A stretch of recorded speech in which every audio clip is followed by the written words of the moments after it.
and the benevolence of the great powers. We are convinced that the leaders of the great powers can coexist with each other, can cooperate, can, but also without wisdom, without benevolence, without goodwill, science and RI pegang kendali penuh kepemimpinan global. Hajar Barat, Indonesia tolak didikte penjajah modern. Prabowo Subianto menyebut akan menjadikan Indonesia sebagai negara muslim dan kekuatan dunia.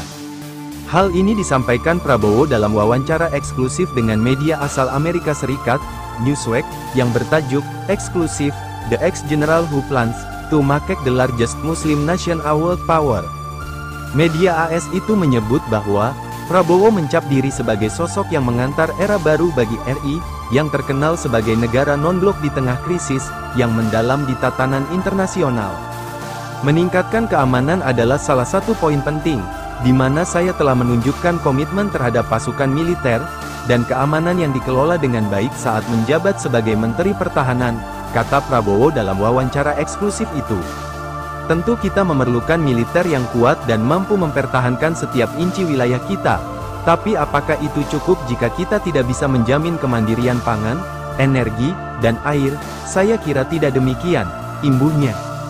Dalam hal ini Prabowo menyebut kepiawaian RI ketika memimpin ASEAN pada periode tahun 2023, dan saat memegang presidensi G20, dia juga menyebut bakal fokus pada reformasi Dewan Keamanan Perserikatan Bangsa-Bangsa. Di bawah kepemimpinan saya, Indonesia akan terus mendukung Palestina. Kami akan terus mendukung hal ini di PBB, sebagai anggota OKI, di setiap forum dan segala cara yang kami bisa, hingga konflik tersebut terselesaikan untuk selamanya, kata Prabowo. Ketegangan yang semakin meningkat di wilayah Asia Pasifik, juga disebut Prabowo sebagai hal yang memprihatinkan. without benevolence, without goodwill, science and RI pegang kendali penuh kepemimpinan global. Hajar Barat, Indonesia tolak didikte penjajah modern. Prabowo Subianto menyebut akan menjadikan Indonesia sebagai negara muslim dan kekuatan dunia. Hal ini disampaikan Prabowo dalam wawancara eksklusif dengan media asal Amerika Serikat, Newsweek, yang bertajuk eksklusif The Ex-General Who Plans to Make the Largest Muslim Nation a World Power.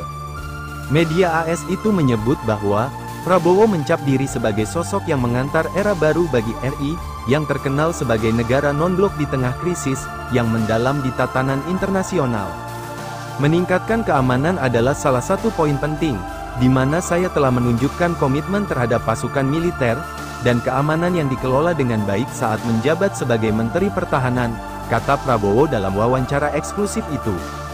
Tentu kita memerlukan militer yang kuat dan mampu mempertahankan setiap inci wilayah kita. Tapi apakah itu cukup jika kita tidak bisa menjamin kemandirian pangan, energi, dan air? Saya kira tidak demikian, imbuhnya. Dalam hal ini Prabowo menyebut kepiawaian RI ketika memimpin ASEAN pada periode tahun 2023, dan saat memegang presidensi G20, dia juga menyebut bakal fokus pada reformasi Dewan Keamanan Perserikatan Bangsa-Bangsa. Di bawah kepemimpinan saya, Indonesia akan terus mendukung Palestina. Kami akan terus mendukung hal ini di PBB, sebagai anggota OKI, di setiap forum dan segala cara yang kami bisa, hingga konflik tersebut terselesaikan untuk selamanya, kata Prabowo. Ketegangan yang semakin meningkat di wilayah Asia Pasifik, juga disebut Prabowo sebagai hal yang memprihatinkan.